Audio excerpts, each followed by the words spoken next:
नमस्कार जय जगन्नाथ मुसनी स्वागत करुच्ची आपंकर अति प्रिय कार्यक्रम जीवन जिज्ञासार आउ एक भावपूर्ण अध्याय को आउ किछि दिन मध्यरे घरे बाहर शिक्षानुष्ठान मानकरे सबुठारे गणेश भगवान पूजा करा जिवो। गणेश चतुर्थी आसुची तेबे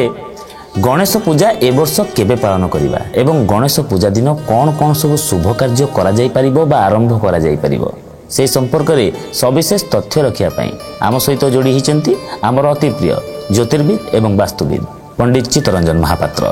नमस्कार। जय जगन्नाथ। जय जगन्नाथ। गजानन आविर्भाव हेले समस्ते सबुठी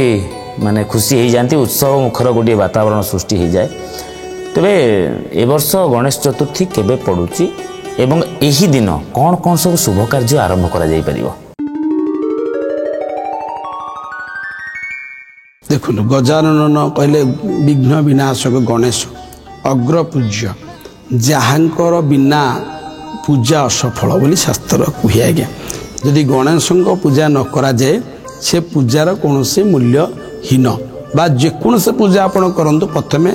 अग्रपूज्य से विघ्न गजानन लंबोदर पूजा आगे करा जाए। तो से दृष्टिकोण मुझे रखी ए वर्ष बा ए आसंता सब आसूँ जो भाद्र मास शुक्ल पक्ष चतुर्थी तिथि तुम्हें कहबा भाद्र मास शुक्ल पक्ष चतुर्थी तिथि रे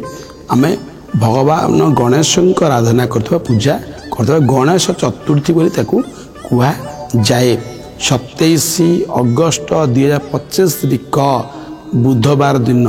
एबे कन्फ्यूज द्वंद्व सृष्टि करिबे पंजी को नहीं कौन व्यक्ति मन को नहीं द्वंद्व सृष्टि करंतुनी। ए वर्ष 27 तारीख अगस्त मास 2025 तारिख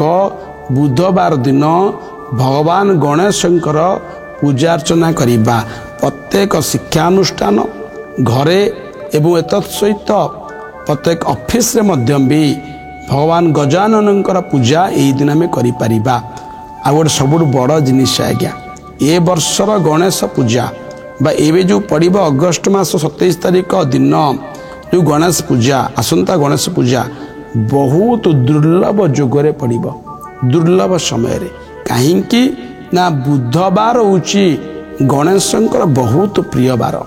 बा बुधवार जेतु से दिन रोची आ भगवान का पूजा बा भाद्र मास शुक्ल पक्ष चतुर्थी तिथि बुधवार दिन पड़ुची। तो मु कह रहा कि भी ए समय रे आपण ए दिन गणेश पूजा यदि करती घरे ऑफिस शिक्षानुष्ठान रे प्रभु गणेश बा गजानन अग्रपूज्य बहुत कृपा एवं सानिध्य लाभ करि पारिबे। तत्सहित आसीबा कौन शुभ कार्य ए दिन करि पारिबा। साधारणतः भाव में आमर शास्त्रानुमत अनुसार जितेबले श्रावण मास ठारू आषाढ़ मास तो चली जाए श्रावण मास ठारू जमती कि आश्विन मास पर्यंत कार्तिक मास पर्यंत मध्य भी कौन से विवाह व्रत बा शुभ कार्य करा जाए नहीं क्या चतुर्मासिया आम कहूँ साधारण काल अशुद्धि हो जाए कौन शुभ कार्य करा जाए नहीं। ए समय लोक मैंने विव्रत होती विवाह व्रत किंतु मु कही रखुनी जे विवाह व्रत पे एक स्वतंत्र समय आवश्यक रही ए समय से विवाह व्रत करा जाए परिबे दिन बा गणेश दिन करा जाए परिबो नहीं किंतु जो मैंने चाहिए मध्यम भी यही दिन पारिबे मध्य भी कौन से मंदिर रे सर्वमंगल जगन्नाथ बा आमे प्रभु को आश्रय करी गणेश को आश्रय करी विवाह कार्य मध्य भी करि परिबा मंदिर रे घरे करि परिबा नहीं मंदिर रे करि परिबा। तत्सहित देवालय स्थान मान करि परिबा। तत्सहित आउ कौन शुभ कार्य करि पारिबे ता भी कहि रखुछि। नूतन गृह करिसंती पांजीरे कौन सी प्रतिष्ठा दिवस देना आज्ञा गृह प्रतिष्ठा गोटे पांजीर लेखा थाए दिन किंतु नहीं आपण को पूर्व सुझेनी प्रतिष्ठा दिन थिबा दिन गुड़ाक आपण ग्रह नक्षत्र सुझेनी साधारण भाव गृह प्रतिष्ठा बा गृह अनुकूल भी रखी आम साधारण भाव देखू कौन ना आपणकर ग्रह नक्षत्र शुभाशुभ कौन शुभ रवि शुद्धि चंद्र शुद्धि तत्सहित नूतन गृह प्रवेश प्रतिष्ठा पांजीरे विवाह व्रत में दिन थाए सेमती नूतन गृह प्रवेश प्रतिष्ठा किसी गोटे स्पेसिफिक बा प्रत्यक्ष गोटे दिन लेखा रही थाए।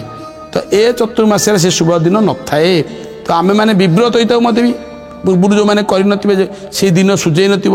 ଏବେ କରିପାରିବେ କି ହଁ ଆଜ୍ଞା କରିପାରିବେ କାହିଁକିନା ସର୍ବବିଘ୍ନକୁ ନାଶ କରନ୍ତି ସିଏ ତାଙ୍କର ଦିନରେ ଆପଣ ସମସ୍ତ ଶୁଭ କାର୍ଯ୍ୟ କରିପାରିବେ ଗୃହ କୌଣସି ଗ୍ରହ ନକ୍ଷତ୍ର ଜ୍ୟୋତିଷ ପାଖକୁ ଯାଆନ୍ତୁନି ପଣ୍ଡିତ ପାଖକୁ ଯାଆନ୍ତୁନି ଦେଖନ୍ତୁନି ସେ ଯାହା ବି ଗ୍ରହ ସୁଯୋଗ କି ନ ସୁଯୋଗ ଆପଣଙ୍କର ବା ଶୁଭ ସମୟ ଥାଉ କି ନଥାଉ ଗଣେଶ ପୂଜା ଦିନ ଯେତେବେଳେ କୌଣସି ଗ୍ରହ ନକ୍ଷତ୍ର ନ ସୁଯାଏ ସେଇଦିନ ଆମେ ଏସବୁ କାର୍ଯ୍ୟ କରିପାରିବା ଅର୍ଥାତ୍ କ'ଣ ନୂତନ ଗୃହ ପ୍ରବେଶ ଗୃହ ପ୍ରତିଷ୍ଠା ଭୂମି ପୂଜନ ନୂଆ ଘରଟିଏ କରିବି ଭୂମିଟିଏ ପୂଜା କରିବି ବା ସେ ଭୂମିଟିରେ ଘର କରିବି ସେ ଭୂମି ପୂଜନ କାର୍ଯ୍ୟ ଆରମ୍ଭ କରିପାରିବି ନୂଆ ବ୍ୟବସାୟଟିଏ ଆରମ୍ଭ କରିବି ବା ତାର କାମ ସରିଛି ତାକୁ ଓପନିଂ ବା ପ୍ରତିଷ୍ଠା କରିବି ବା ଯେଉଁଟା ଆରମ୍ଭ କରିବି ବା ପୂଜା କରିବି ନୂଆ ଦୋକାନ ପୂଜା କରିବି ନୂଆ ଦୋକାନଟି ଆରମ୍ଭ କରି ପୂଜା ଆରମ୍ଭ କରିବି ତାର ମୁଁ ତ ଚାଲୁ କରିବି ତ ସେଦିନ ମଧ୍ୟ ନୂଆ ଦୋକାନ ଗୃହ ନିର୍ମାଣ ବା ଦୋକାନ ଘର ପୂଜା ବା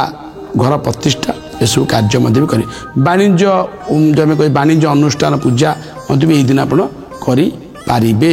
ଏତ ସହିତ ନୂଆ ଜିନିଷ କିଛି କିଣିବାକୁ ଘରକୁ ଚାହୁଁଛନ୍ତି ଶୁଭ ଦିନ ତିଥି ଦରକାର ନାହିଁ ଏଦିନ ବି କିଣିକି ଆଣିପାରିବେ ତତ୍ ସହିତ ମଧ୍ୟ ବି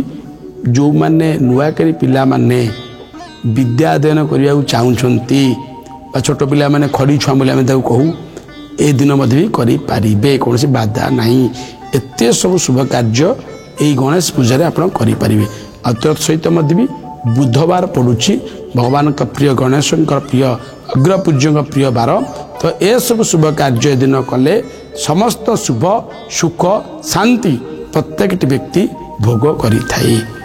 ଗଣେଶ ଚତୁର୍ଥୀ ଦିନ ହୋଇପାରୁଥିବା ସମସ୍ତ ଶୁଭ କାର୍ଯ୍ୟ ସମ୍ପର୍କରେ କହିଥିବାରୁ ବହୁତ ବହୁତ ଧନ୍ୟବାଦ ଆଶା କରୁଛି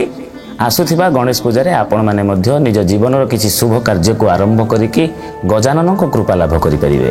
ଜୀବନ ଜିଜ୍ଞାସା କାର୍ଯ୍ୟକ୍ରମରେ ଆଉ କିଛି ଜିଜ୍ଞାସାମୂଳକ ପ୍ରଶ୍ନ ତାର ଅତି ସୁନ୍ଦର ସମାଧାନ ସହିତ ପୁଣି ଥରେ ଫେରି ଆସିବୁ ଆଜି ପାଇଁ ଏତିକି ରହିଲୁ